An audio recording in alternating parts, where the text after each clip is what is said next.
Murli Manohar Gopala, Murli Manohar Gopala, Murli Manohar Gopala.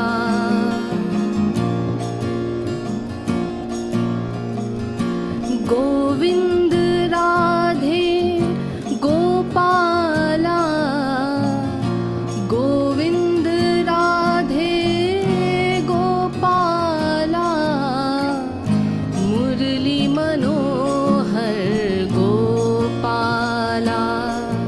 Jai Murli Manohar Gopala.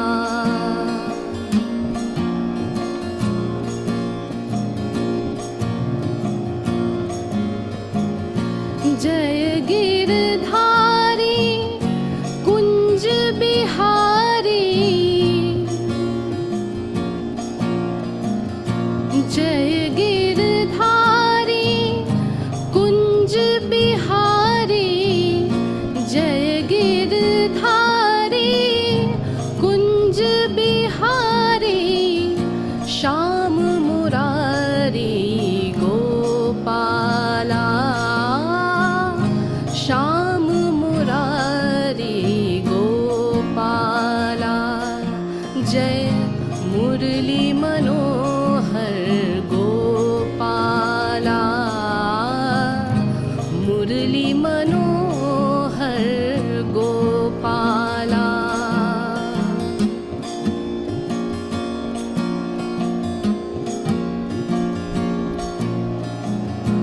Gopi Vallabh Deen Dayala,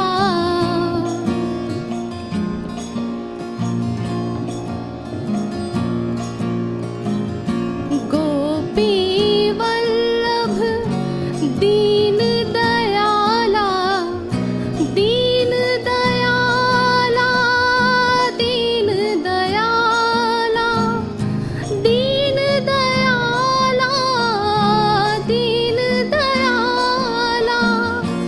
Gopi Vallabh Deen Dayala, Devaki Nandan Gopala, Devaki Nandan Gopala, Murli Manohar Gopala, Murli Manohar Gopala.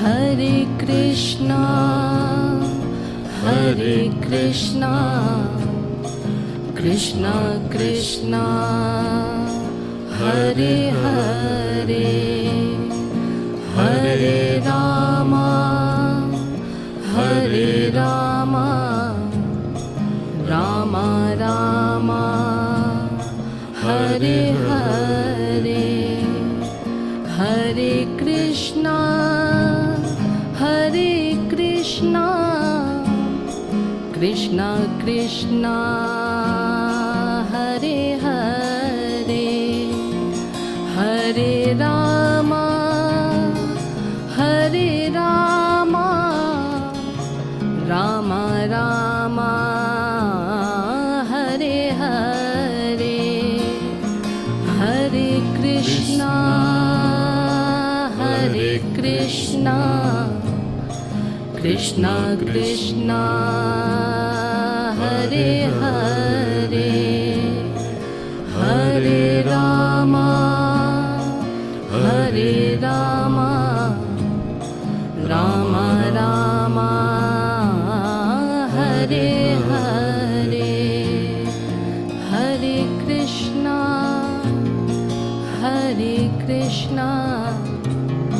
Krishna Krishna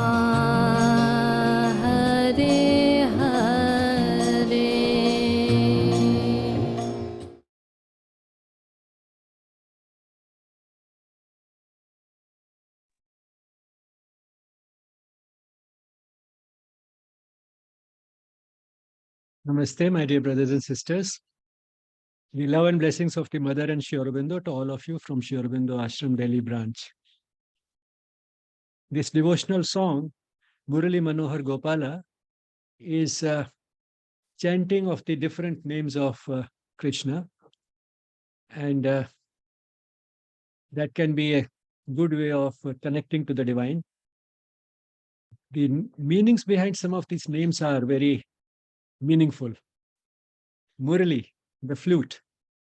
The flute with which Krishna is often identified signifies a certain rhythm, a certain melody, a certain joy in activity. That is how all activity should be. In Manohar, the one who can thorough, that is, take away, win over our hearts, the man, the one who wins our hearts. And then Gopala, the one who takes care of the cattle, the shepherd, and we are all sheep whom he's taking care of. And Girdhari, that is the one who can, or the one who did lift a mountain. Where is mountain? So the one who lifted the mountain. And why did he do it? To protect the populace from rain. Rain is just symbolic of difficulties and problems and hurdles. And he is the one who can lift them all up for all of us. And then Deen Dayala, that is the one who is compassionate, merciful, particularly towards the weak and the meek. And then last but not least, Shyam, which indicates his color, dark. So dark can be beautiful. With this now we turn from the dark Krishna to the white teeth. Once I read a book on electronics, and it said that it was a popular book on electronics, and said that the author in the preface said that I can't exactly promise that reading this book will be a pleasure, but I can guarantee it will be painless. And that is as much of a guarantee as any dentist can give. Things have changed. The visits to dentists are not necessarily very painful. And therefore, but all the same, we can understand, because both the toothache and a visit to a dentist is something that we all dread, because both can be very agonizing. With that little introduction, let's turn to the PowerPoint. Today it will be a short session, not because there's not enough to talk about teeth, but because I don't know enough about teeth. But all the same, I think we'll be able to share something meaningful in this session.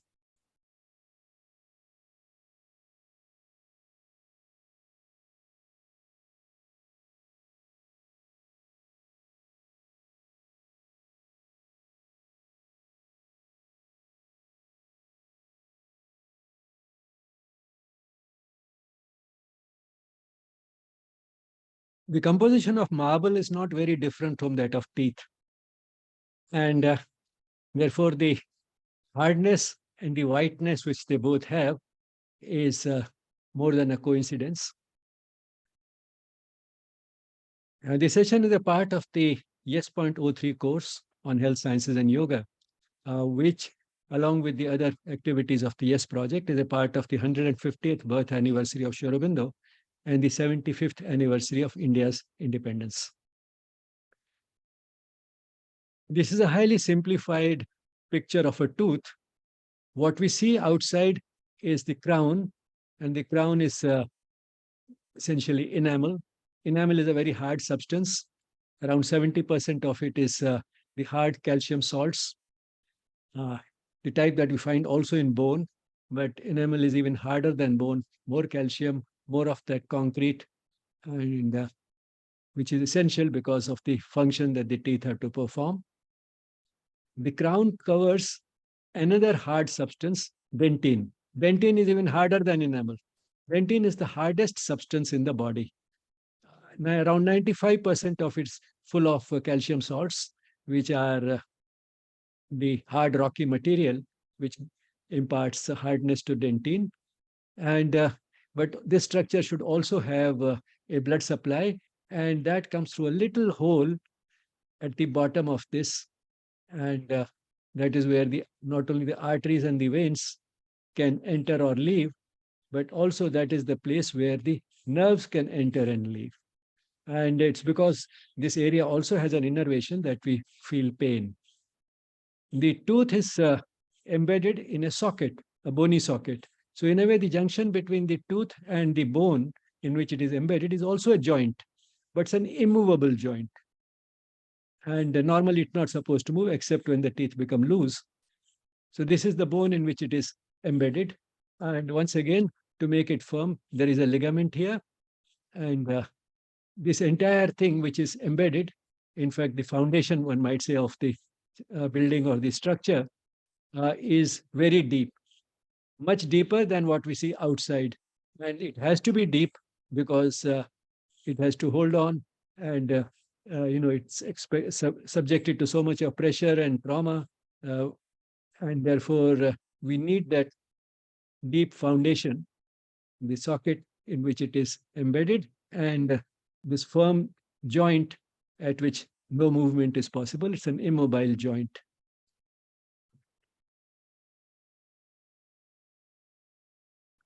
This is a little more detailed view of the same. This is the crown made up of enamel and dentine, and then we find this fleshy thing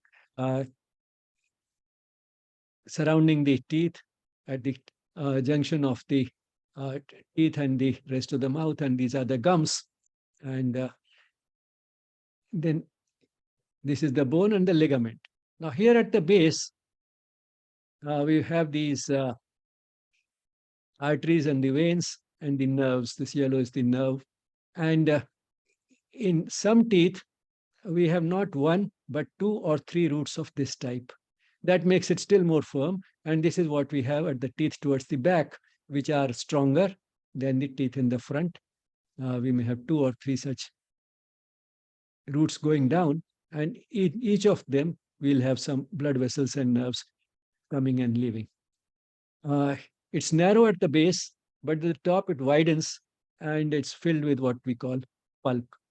And this little narrow passage, which takes it from this hole up to the pulp, is the root canal.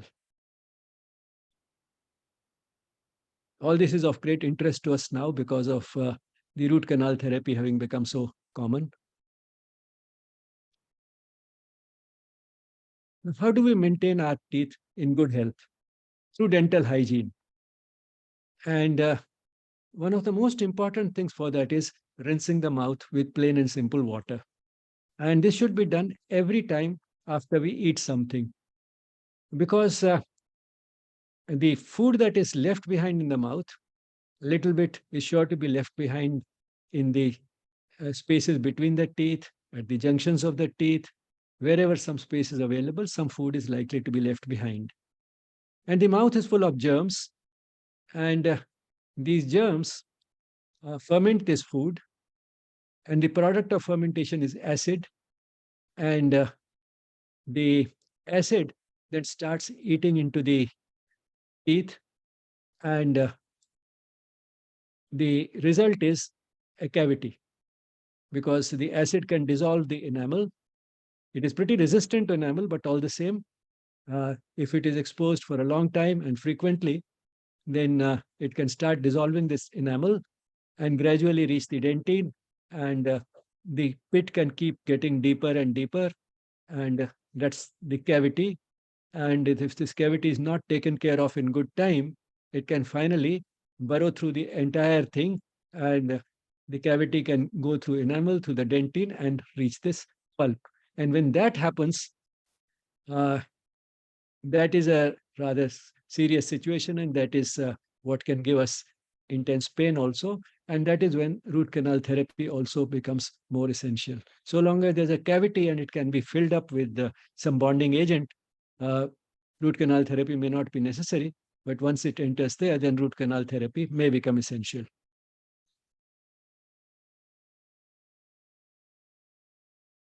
And what if we neglect it still further? Because there are ways of overcoming pain temporarily. Even clove can do it.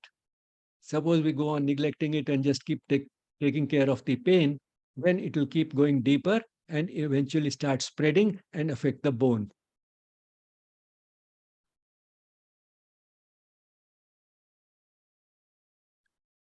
So a simple preventive is rinsing the mouth. And this should be done after anything that we eat. And not only after anything that we eat, also after drinking something. Because there are drinks which contain sugar, and sugar is one of the favorites of the germs in the mouth. And some sugar is sure to be left behind after we have taken a sugary drink. And the germs can ferment this sugar, produce the acid, which in turn will start dissolving the enamel of the teeth. Suppose you go to a party and drinks are being served and you don't drink. So you say, well, I'll not have a hard drink, I'll have just a fruit juice. Now, most fruit juices are a very little of real fruit juice or fruit. Much of it is water and sugar. And for social reasons, you may not gulp it down. You keep having it a little bit at a time, and the glass may last for half an hour. And then you're offered another glass before the dinner begins. And then you pick up another glass of juice. And the result is that by the time you start eating, you might have consumed 2 or 3 glasses of the fruit juice, which is okay. But then for these 2 to 3 hours, the mouth has been continuously full of some sugar, and the teeth are being bathed with this sugar, and the germs will start doing their job. Before you start your dinner, the germs have already started their dinner on the sugar that you are providing. You're ensuring a constant supply of sugar throughout while you're having that fruit juice. And therefore, sometimes you find that if not during the party, but after you come back home and you start brushing your teeth, you find that when the toothbrush touches those raw areas where some of the enamel has been eaten up, you start feeling some pain. You get a painful sensation. So rinsing the mouth is important, no matter what we have eaten. Suppose we've eaten just one biscuit. Now, it's not the amount that we've eaten which is important. It is the fact that some food has been left behind which is important. And the longer it stays, the longer the germs get to ferment it. And therefore, the sooner the better, preferably immediately after eating something. Some of the foods are worse than others, those which have sugar and also which tend to stick between the teeth. And the worst culprit in this respect is chocolate. And therefore, after chocolate, even more important to rinse the mouth. And one can even brush the teeth without toothpaste, just brushing to drive out even that little bit of chocolate which may be left behind if you merely rinse the mouth. So rinsing the mouth immediately after having something is important. How about hot tea or coffee? That may also have sugar. And should we rinse the mouth immediately after that? Yes, we can, if you have hot water or at least warm water available. But what should not be done is to rinse the mouth with cold water after having hot tea. If that is done, if you rinse the mouth immediately with cold water after having hot tea, that can crack the enamel. Because, like everything, enamel also expands a bit with heat and shrinks with cold. So if it has been expanding because of the hot tea or coffee, if we rinse the mouth immediately after that with cold water, it will shrink the enamel, and shrinking quickly after it has been expanding for some time can crack the enamel. So which means that either warm water or for rinsing, or wait for a while till the temperature in the mouth has come down a bit and the enamel is not as expanded as it was while you were having hot tea and coffee. Now, this habit of rinsing the mouth with water immediately after eating something, immediately after a meal, is something which is a part of the Indian culture, and it is commonly, taught at home. But then this is not the way it is in the West. And they very often don't rinse the mouth after this. And this is what Dr. Bhaswati Bhattacharya, who has dabbled in both the world of allopathy and that of Ayurveda, and is that way a unique person. She talks about having migrated to the US. And when she was there studying in a college, she found that all her friends went to the classroom immediately from the cafeteria after eating something. So then she asked her mother that, what should I do? Her mother told her, you can go to the washroom and rinse your mouth before going to the class. And when she did that, some of the other girls who observed her doing that told her that this is rude and dirty. Rude because you should not be spitting in the sink, and dirty because you should not put this water which is in the washroom in your mouth. So it is both rude and dirty. And she stopped rinsing her mouth. And the result was that within a few years, she had a few cavities and she had to visit the dentist. And the dentist told her to floss. She says, my mother never taught me flossing. She told me to rinse the mouth. The dentist taught me flossing. He didn't tell me anything about rinsing the mouth. So that is the contrast. So the do's of India were the not to do's in America.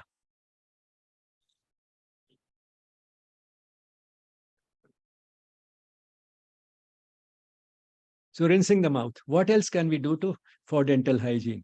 After the meals, uh, normally we feel that the meal should end with a dessert, which will leave behind, in fact, a lot of sugar in the mouth. But in Ayurveda, they say that after the meal, you should have something which is katu tiksha kashai, in these categories. That is bitter, astringent, or katu is bitter, tiksha is sharp, pungent, or kashai, astringent. So bitter, pungent, or astringent. That is and in this category are some things like saunf or fennel, ilaichi, cardamom, long, or clove. And again, Dr. Bhattacharya talks about in her book that her father always had hidden in his pocket some cardamom and some clove, so that after a meal he could have that. So if you don't have an opportunity to rinse the mouth, there are two things at least one can do. Have some water at the end of the meal. That will do part of the job of rinsing. And then put some of these things in the mouth, and that will take care of it, because these have antiseptic properties.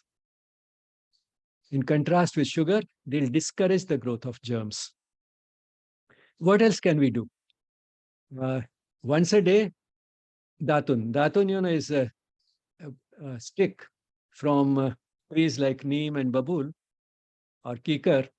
Now, these are the types of sticks that have been traditionally used. Most commonly, and perhaps the best, is neem. And then we have tooth powders of various types and toothpastes. And when we are brushing, we should brush all the surfaces, particularly taking care of the junction between the gums and the teeth. And with tooth powder, one can massage also the gums. Tooth powder or the datun, one can massage the gums. Now let's come to some of these devices for cleaning the teeth one by one. The traditional datun, and now that the Indian traditions are becoming popular all over the world, we find that this has been commercialized. One can just get some twigs from a neem tree, and the neem trees are not difficult to find. But then you have these sticks now nicely packed, and sometimes in boxes, and being sold to your homes by Amazon and Flipkart. That has also started. But leaving that aside, how to use this datun? One of the ways to use it is to wash it, then put it in the mouth and start chewing it. And chewing gives exercise to the jaws. The muscles which move the jaws, they get exercise. And what happens is that the twig gradually at the tip, which is being chewed, keeps getting softer and keeps releasing some juice from the twig, which keeps circulating in the mouth. So there's a fairly prolonged contact between that antiseptic and cleansing juice and the mouth. And at the same time, the jaws are getting exercise. Now, finally, this twig will become very soft at the end and will have fine bristles comparable to a toothbrush. And then one can use it like a toothbrush and just move it around the mouth and then rinse the mouth. So this is how this twig can be used. And you can see that it has gives exercise to the jaws and exposes the teeth for a pretty long time, 10 or 15 minutes, to that antiseptic juice. And then you also have brushing possible with the datul. So in fact, this is excellent. But if this is not possible, then again, Dr. Bhaswati Bhattacharya talks in her book that when they found that the twig was not available and they were sort of caught in there was some sort of a storm going on for some time and they could not go out shopping. What her mother did was to just give them some baking soda, and to that she added a little bit of powdered cinnamon or dalchini, cardamom, elaichi, and clove and long, and that became the tooth powder. So you can improvise a tooth powder. Tooth powders can be improvised. However, if you go to professional Ayurvedic tooth powders, once again, these are not really tooth powders, these two that I have listed here. For example, this Trikatu, a combination of ginger, black pepper, and long pepper, is sold more commonly for preventing cold and became very popular during the COVID pandemic. It was being used for both prevention and treatment of COVID infections. But then it can also be used as a tooth powder. And another common powder, Triphala, which is used more commonly for either constipation or for washing the eyes. If you keep it soaked in overnight in water, the next morning one can use this water to rinse the eye, to wash the eyes. But Triphala can also be used as a tooth powder. And in fact, if you look at the proper professional Ayurvedic tooth powders, they have many of these ingredients along with a wide variety of other herbs. And which are those other herbs? Here are some of those which are a part of the Ayurvedic tooth powders. And once again, the tooth powder, the composition of tooth powder ideally should not be same throughout the year. There is a certain advantage seen in a seasonal variation in the composition of the tooth powder. So Ayurvedic knowledge is in fact really complex and deep.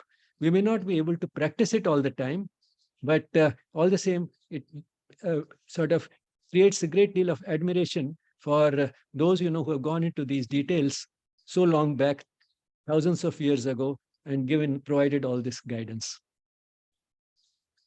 Now coming to the toothpaste. In contrast with the tooth powders, which have all these ingredients, and all these ingredients are essentially harmless, and therefore even if you swallow a bit, it doesn't do any harm. In contrast with that, toothpastes, come with that warning, especially the children's toothpaste, that make sure that your child does not swallow the toothpaste. Why? Because what does the toothpaste typically contain? Abrasives or gritty material, which will create friction between the teeth and the powder. And this friction is not very desirable because it will wear out the enamel much faster than it otherwise would. And therefore, there are other components in the toothpaste which prevent this from happening. Now, you might say that same thing might happen also with tooth powder. This is also gritty material. It will create friction between the teeth and this powder, and that can wear out the enamel. To some extent, it is possible. But then if the tooth powder is found fine, then less likely. And what can help is mixing this tooth powder with an oil like mustard oil or til oil, and then rubbing it on the teeth. Now, this will have a double advantage. Firstly, the friction will go down. Once you add oil, then the movement of the finger on the teeth becomes frictionless, essentially frictionless. The friction is gone, so enamel won't be rubbed off. And mustard oil and til oil in themselves have antiseptic properties. And therefore, this is one sort of simple device by which one can take away the abrasive effect of these tooth powders. But then in the toothpaste, this abrasive effect is taken away by things like emulsifiers and binding agents and so on. But what else is there in the toothpaste? Very often they have fluoride, and this fluoride can do a good job in areas where there's a fluoride deficiency in water. To some extent, it can compensate for the fluoride deficiency in water, and fluoride, helps in deposition of calcium in the teeth, and therefore, those who live in these areas which have fluorine deficiency uh, do not have strong teeth, and one can the teeth are also stained and so on, but so teeth are weak, and this can be corrected by giving fluorine. They're stained actually when there's excess of fluorine, that is fluorosis. So there are areas which have excess fluorine in the soil and the water, and there are areas which have deficient. And in fact, there are very few places in India which really have fluoride deficiency. And therefore, fluoride toothpastes are not really very much called for in India, most places. But then how did this fluoride actually begin?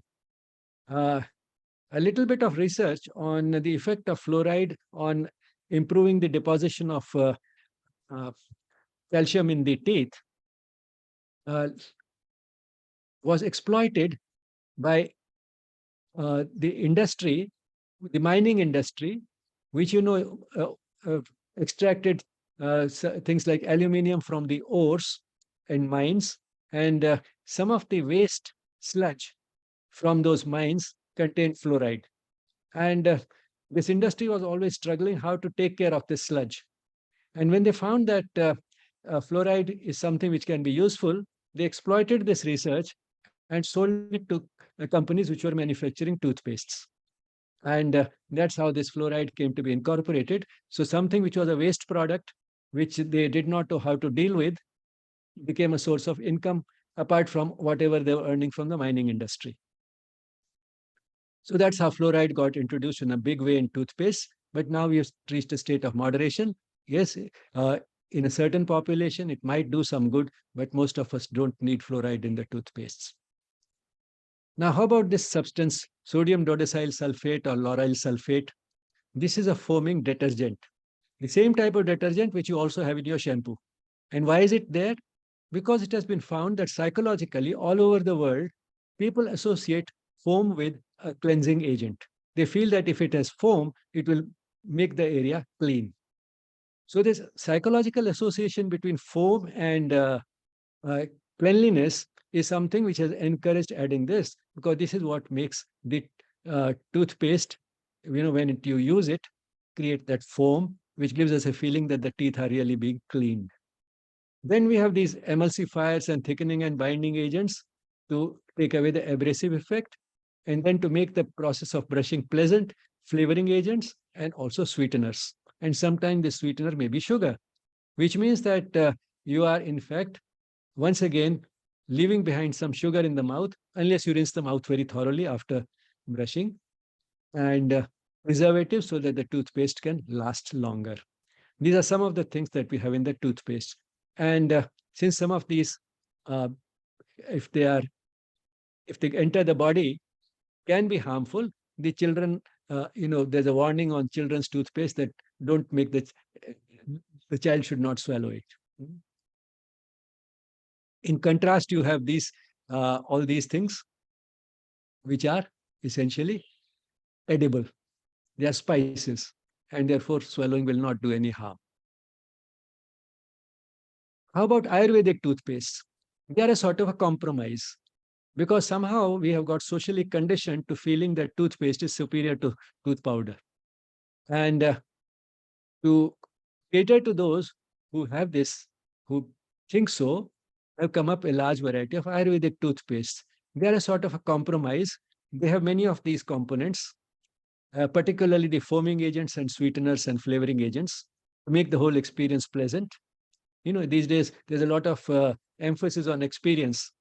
Even after you've made one phone call, you are asked to give a feedback on your experience. So to make the experience of brushing the teeth pleasant, sweeteners and flavoring agents are added also to Ayurvedic toothpastes quite often. So they are a sort of a compromise. And foaming agents to again give the feeling that the mouth is being cleaned because there's so much foam. So many of these components are there also in Ayurvedic toothpastes. Here's a quote from Dr. Bhaswati Bhattacharya's book, Everyday Ayurveda. There are two kinds of people in the world, those who use tooth powder and those who use toothpaste. Are there some other things that we can do for dental hygiene? In addition to what we have talked about, in addition to either the datun or the tooth powder, is there something else that we can do? One of the things that can be done, if not every day, I mean, these are some of the things which may not be done every day, but periodically, are oil swishing. Now, what is oil swishing? Or pulling out or oil pulling. We keep some oil in the mouth and then move it around from left to right repeatedly. This gives exercise to the muscles of the mouth and the jaws. And also, a lot of things in the mouth are fat soluble.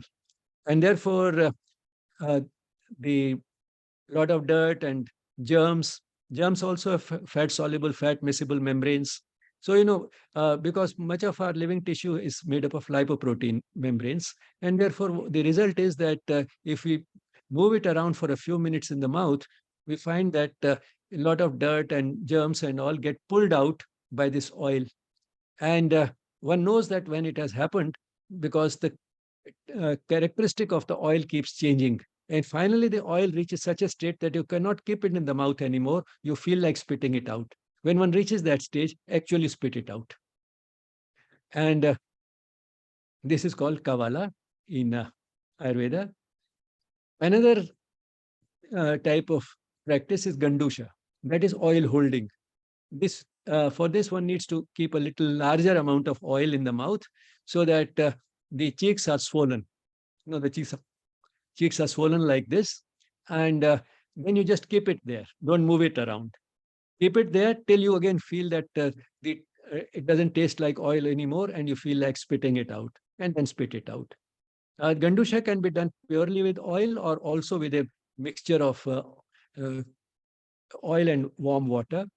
And some of the oils which can be used for these practices are coconut oil, which will be suitable only in summers because in winters it solidifies, and sesame oil or til and ghee. These are some of the fatty substances which can be used for these practices. Gandusha with ghee is particularly helpful in many types of ulcers in the mouth.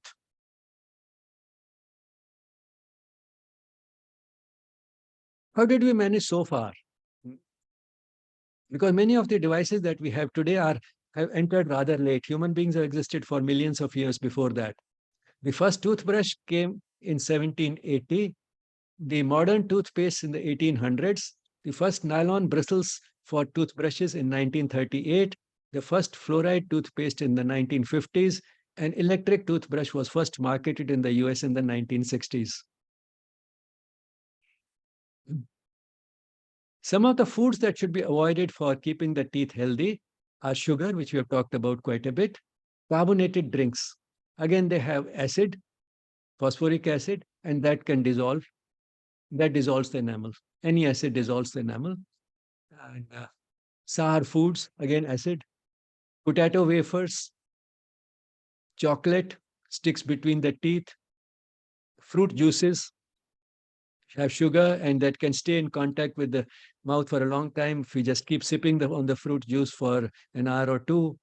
And then tobacco, a component of pan masala and all those things which have become quite popular, and pan, which is consumed quite often at the end of a meal. I'll spend a little more time on tobacco because this pan masala has become very addictive. People get addicted to it in their teens and sometimes, and then the habit continues. Like most things, young people can apparently get away with everything, but 15 to 20 years later, what they come down with is some sort of ulceration in the mouth, which is a precancerous lesion. Most of this time, oral cancer starts with a precancerous lesion. If it is caught at that stage, still something may be possible. But then very often it is still neglected. The person is addicted. He continues with the tobacco, but does not actually get any treatment for those, proper treatment for those ulcers. He doesn't get them examined properly. Never a biopsy is taken of those precancerous lesions.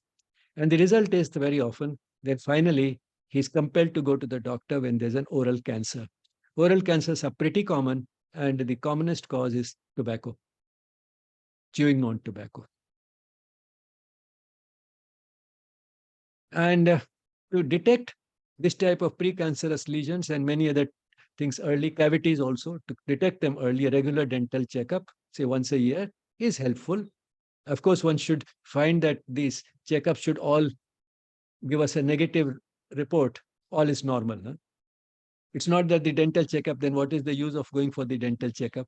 Just in case there is. But then getting a negative report should be a reason for rejoicing, not a feeling that it was all a waste, I should not have gone. Huh? Everything is normal anyway. That should be a cause of rejoicing, not regretting having gone for the checkup. Sometimes, people are a little disappointed if they find that in a blood report, everything is normal, as if they were expecting that at least something should be found. Huh? So a regular checkup helps in detecting these precancerous lesions resulting from tobacco, and also the cavity at a very early stage before it needs a root canal and before it affects the bone.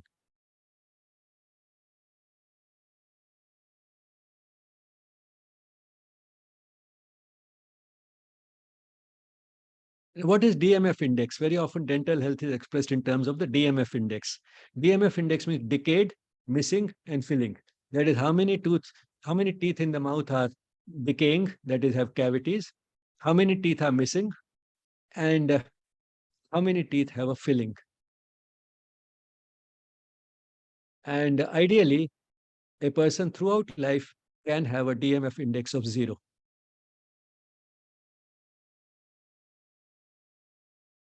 Now, what is root canal therapy? Root canal therapy is done for pulp exposure.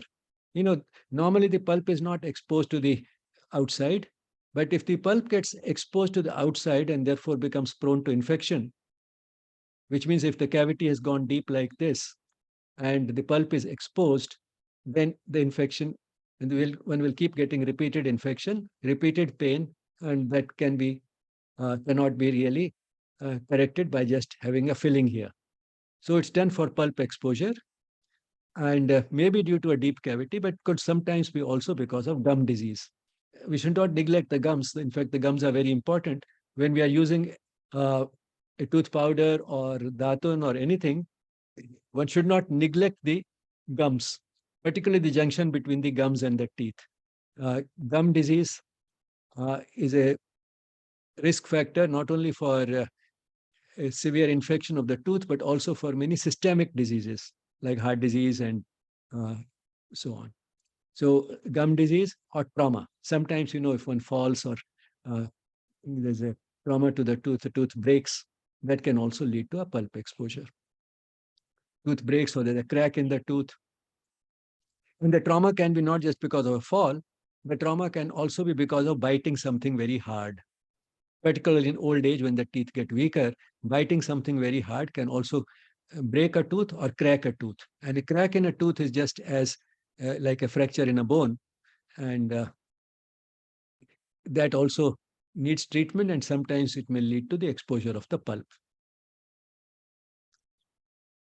What is done during the root canal therapy is that a hole is made in the tooth through which the doctor can suck out the pulp tissue is removed, and then the root canals are all filed out, that is all cleaned, and then irrigated, uh, which means washed out, rinsed, made clean, and maybe with a medicated substance, and then the whole thing is sealed. Then the opening is sealed so that this whole thing has been cleaned up, filled with some artificial material, medicated, and then there's a sealing here.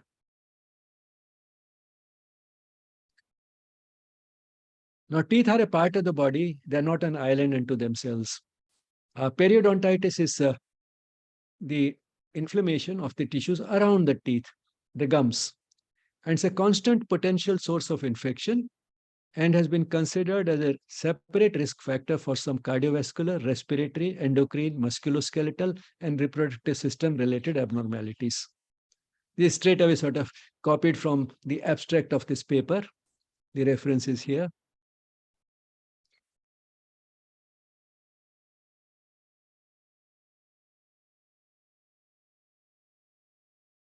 There has been a lot of commercialization in dentistry. There have been many advances also.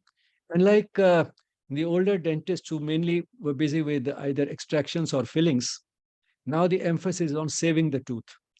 And the root canal therapy is one of those procedures which helps in saving the teeth quite often.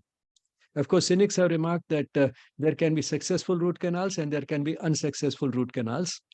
And successful root canals are those where they were not strictly necessary, where a root canal was not strictly necessary. But all the same, the fact is that they have done quite a bit of good, but perhaps all the root canals that are done are not always necessary. Perhaps that would be a more moderate and realistic way of looking at it, that root canals do help. Some of them can be unsuccessful. Some of them can be successful, as with any medical procedure. But the number of root canals being done is probably more than is strictly necessary. But having said that, and the possibilities of saving the tooth and providing implants, etc., all those things has changed the very face of dentistry. But then along with that has come something else. If you go to the net, you'll find that there are so many dental clinics which they are advertising themselves as places which will give you a smile. They can design your smile. There are computer-based algorithms for what particular type of arrangement of teeth is conducive to giving the best smile. And then the teeth can be rearranged for you to give you that type of thing. And that can be individualized. A person with this sized mouth, this type of a face, what is the type of smile that will be the best looking for this person? And then the teeth can be rearranged to give you that type of a smile. So the smiles are being designed. Now, what one is forgetting is that the whole emphasis is on the outside, on the form. No matter what the dentition is like and what the face is like, if the joy is this joy in the heart, one can give a very attractive smile. Just look at the smile of a child who has not yet got its teeth. A toothless smile can be more bewitching and enchanting than the best smile with all the teeth. In the same way, the smile of a toothless granny can be very affectionate and attractive. So the whole emphasis on form, on what is visible outside, and are neglecting that this is something which should come from within. It's not the smile that should create joy. It should be joy which should create the smile. The cause and the effect is all reversed, and there is a lot of commercialization for designing your smile so that you'll look better, your smile will look better. Gratitude for the pictures, many of the pictures, and the learning to this wonderful book by Tortora. The co-author has been changing in different editions, Principles of Anatomy and Physiology. And then these two books I found very useful, Everyday Ayurveda by Dr. Bhaswati Bhattacharya. It's not only on teeth, but it's about the Dincharya, the Ayurvedic Dincharya. And in this popular book, in the popular science series of the National Book Trust, Dental and Oral Health for All by Abhijit Kulkarni. This again a good book published by the National Book Trust India. If you have any questions or comments, please don't hesitate to drop an email to us at yes@yesspirituality.com.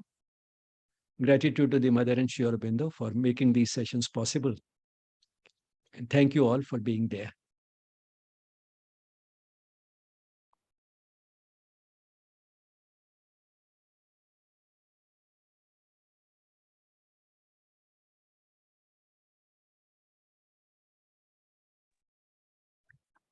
There's a question in the chat box. As commercial toothpaste have sweeteners, won't this cause cavities itself? Yes, that's a good question. And that certainly can contribute to cavities. There are also toothpaste which claim 24-hour protection, that reminds me. And they found that there are some substances like triclosan, which in some toothpaste, which can continue to be effective for at least 12 hours, even after the mouth has been rinsed. But then all the same, the sweetening agents like sugar uh, can contribute to cavities. That is also a fact. And therefore, if one does not mind it, then it's better to go in for sugar-free toothpaste, which are available now. Not very common, but among Ayurvedic toothpaste, there are sugar-free toothpaste now available.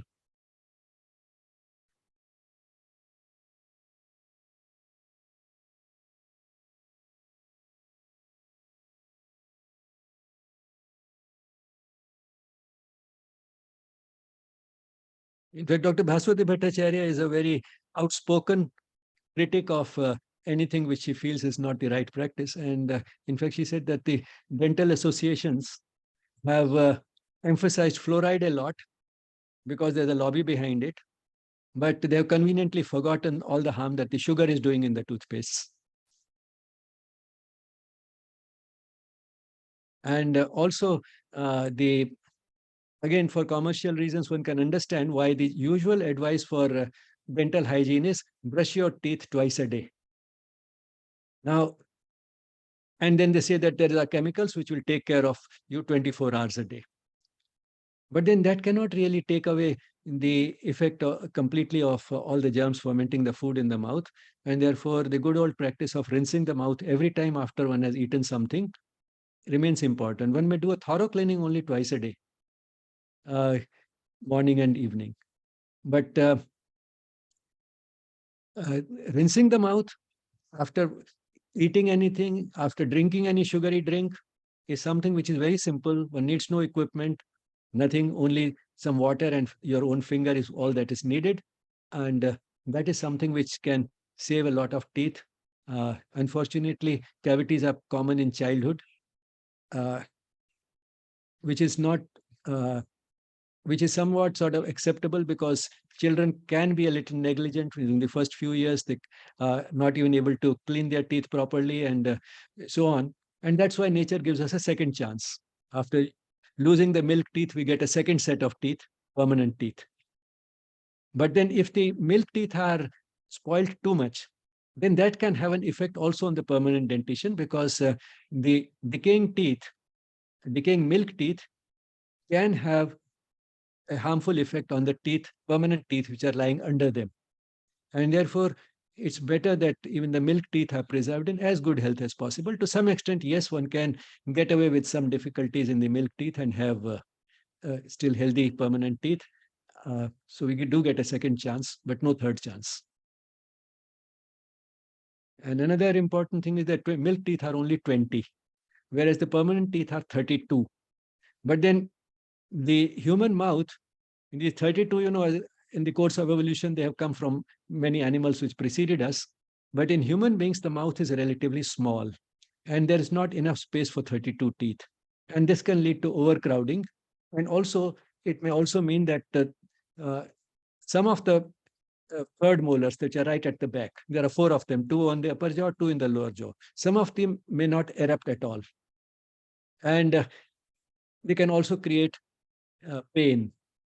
And these teeth are called wisdom teeth, those which are at the back, because while the rest of the 28 teeth have erupted by the age of about 13, by the time the child is a teenager, all the 28 teeth have erupted. But the first wisdom tooth generally does not come before 17. And if they do erupt, they generally erupt between the age of 17 and 21. That is the age, when the child has grown up and is considered wise. That's why they're called wisdom teeth. They could sometimes erupt much later also in life, but then these are quite often the reason for difficulties.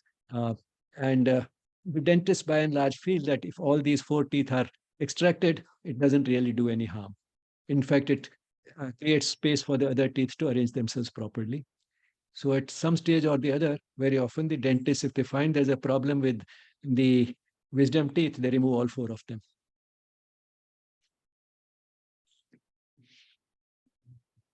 Digressing a bit, but any other questions, we can take them up. Yeah, in the same line, there is a question. How about the new practices of cleaning the enamel, etc.? People engage in many of these. Are these advisable? Well, by and large, no such intervention should be strictly necessary. Whether they are harmful, that I won't be able to say. Again, there are different types of cleaning up. One is just sort of the surface so that the surface looks whiter. I'm not sure if really that is necessary, because that also would mean friction, means rubbing off of some of the enamel. Then there's cleaning up the tartar between the gums and the teeth. Yes, that does help.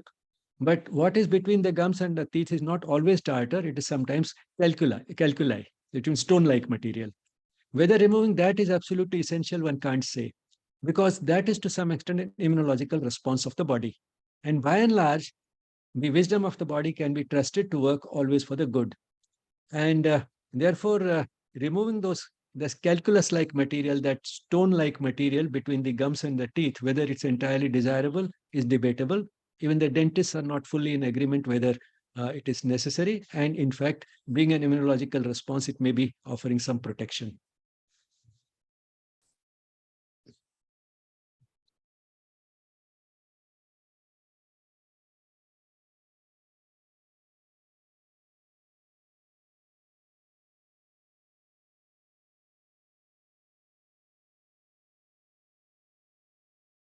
Any other questions? That's all for the questions in the chat box.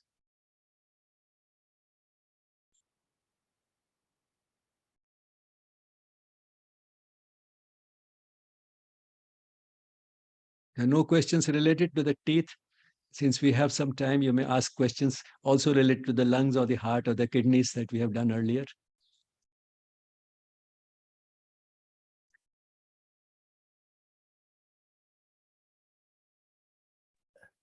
Namaste. Namaste. Can you, sir, can you please elaborate on the dental hygiene and the other systemic diseases? Yes. That's Thank a you, good sir. question. It works both ways. Some systemic diseases can increase the risk for dental diseases. And what is of perhaps greater practical importance to us is that dental disease can become a risk factor for systemic disease. And that is basically because the teeth can be a source of infection, particularly the gum disease, that is a source of infection, and that infection then can spread to any part of the body. And in fact, heart disease and diabetes and many of these diseases are now considered not purely degenerative diseases, but diseases which result from subclinical inflammation.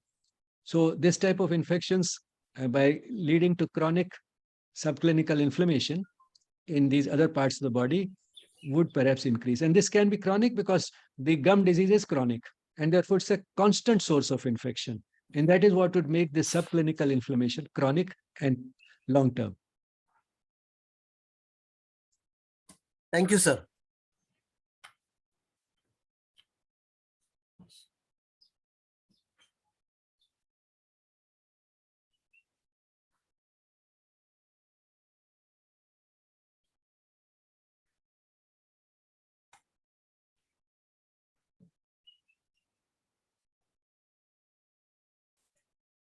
This book from the National Book Trust that I was talking about, right in the beginning, the author says that by and large, people are careless about teeth because, let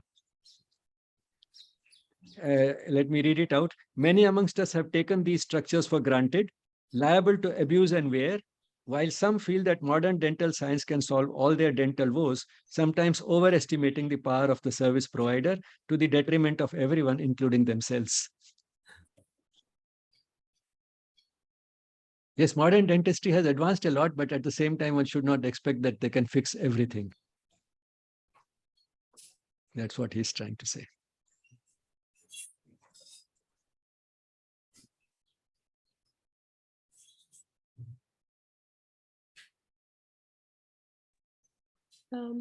Not a question, but a comment. I was actually surprised to see a skull of a baby, which had the milk teeth as well as the other, the permanent teeth. it was quite dramatic when I actually saw. Probably in any next session, if you can actually have that picture for everyone to see, it was. I had never thought that that is how the baby skull looks like. You mean the some milk teeth and some permanent teeth in the mouth? Yes, one goes through that transition, no? At a certain stage when all the milk teeth have not yet been lost and some permanent teeth have started coming. Around the age of 6 or 7, that can happen.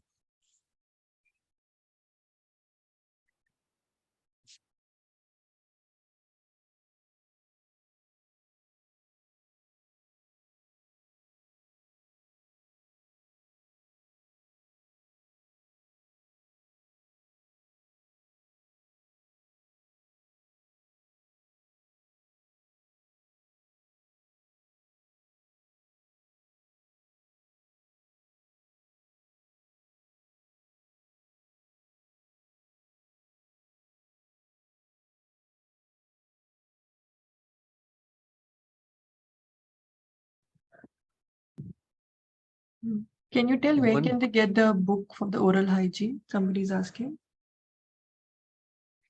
Actually, I haven't referred to any book on oral hygiene as only.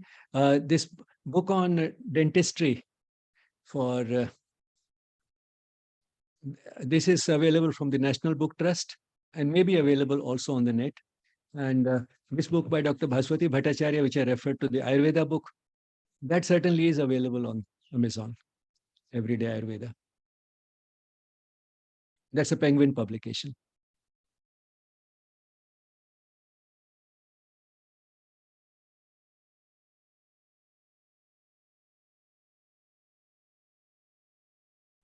And there's another question.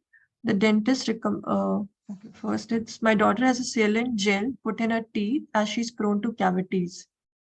Do gels or sealants have any long-term effect? I really won't know. But even if those sealants have been put, that does not mean that the person cannot use the other simpler measures of dental hygiene along with. And that would help at least the other teeth and also these teeth which have the sealant.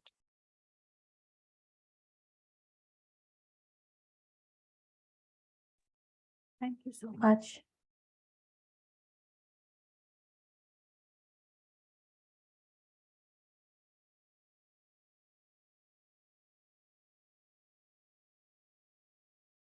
Probably by sealants, you mean some bonding agents which bind to the enamel. And yes, some very good materials like that have been now devised. They call them composites. And these composites can bind to enamel as strongly and sometimes even more strongly than enamel binds to dentine. But at the same time, their resistance to trauma while biting is less than that of the natural substances, but the binding is very strong. Thank you.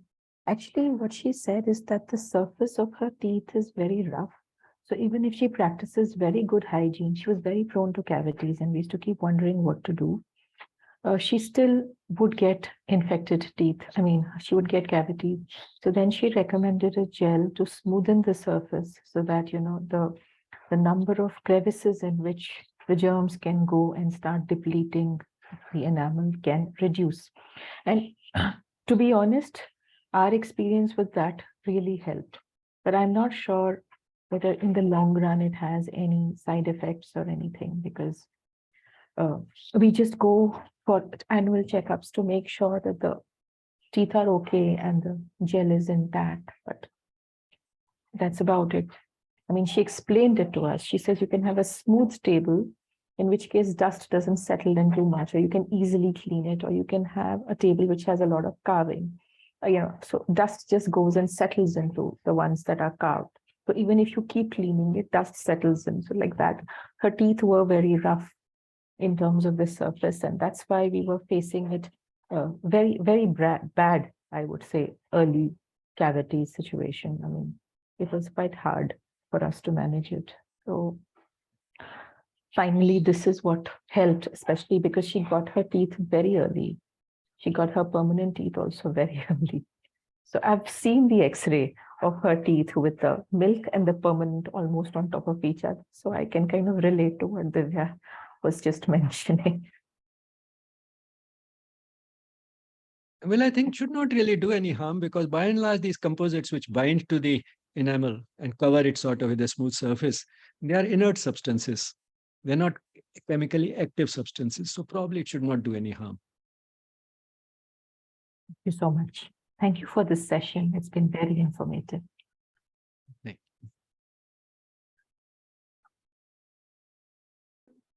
I had a question about teeth clenching and teeth grinding that usually some kids or some even grown-ups have. In at least in Ayurveda, I've heard that they relate that to some krimi or some bacteria in the stomach. What does allopathy have to say with respect to teeth grinding and clenching? Yes, teeth grinding is not something desirable. Very often it's the reflection of his underlying psychological issue. So one should take it one should not neglect it. Both grinding and clenching could be a possibility of some psychological issues. Grinding and Clenching, teeth, people clenching, who have yes. a habit of. Yes. Okay. Okay.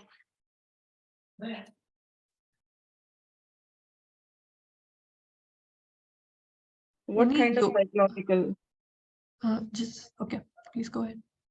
sorry, what kind of psychological problems they might have for the teeth Well, grind? For that, one will have to talk to that person.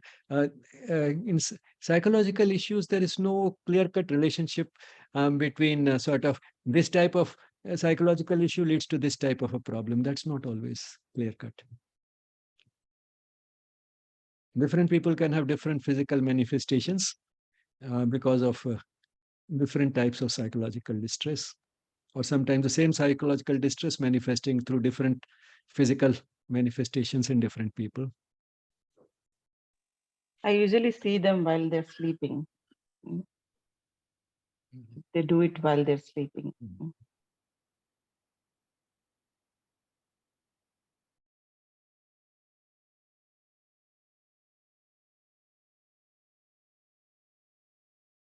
And the mind is not completely sort of at sleep even when we are sleeping. Could carry over that effect even during sleep.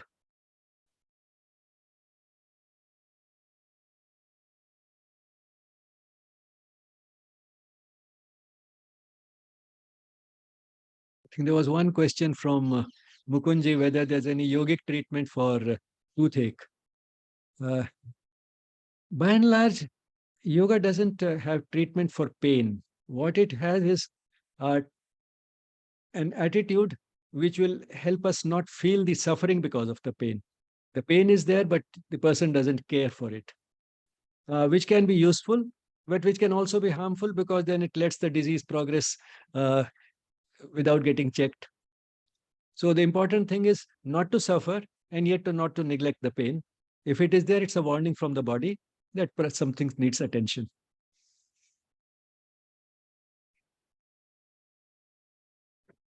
There's another question.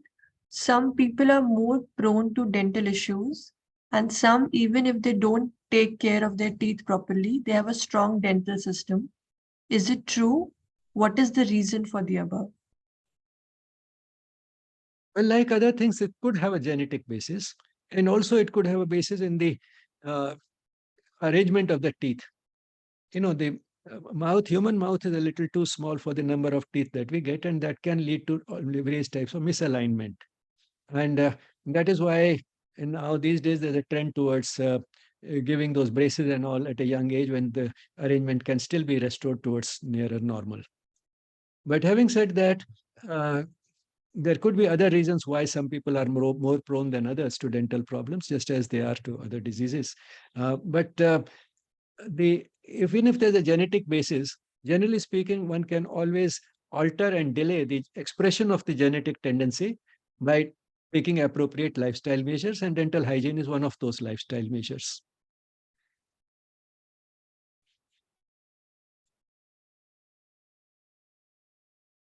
And another thing, which I think I missed, which is again important, that very often these days the dentists say that you need not brush your teeth early in the morning. They say brush your teeth twice a day, which in itself is a very inadequate advice. Rinsing the mouth is equally important, perhaps more important than just taking care of brushing twice a day.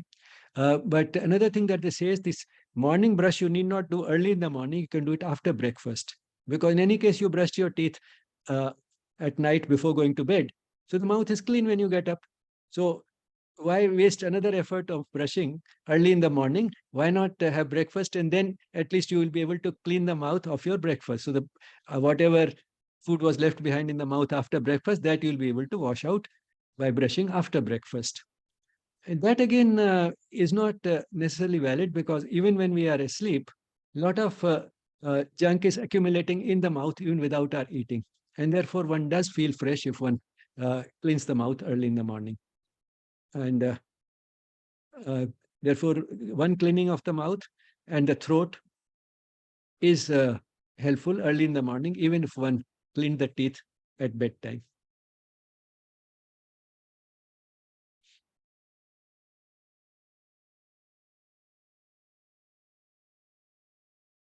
In fact, I mean, again, in this everyday Ayurveda, Dr. Bhaswati Bhattacharya talks about a rather elaborate morning routine in which you clean not only the mouth and the throat, but also the other orifices like the nose, etc. And all this thorough cleaning of all the orifices takes care of all the junk that has accumulated overnight in these areas. And that includes also cleaning the teeth early in the morning.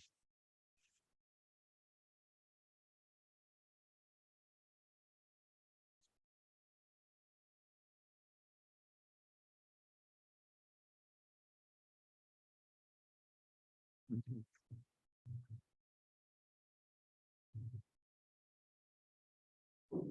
All right, if we don't have any more questions, we can close today's session with a moment of silence. Thank you, everyone.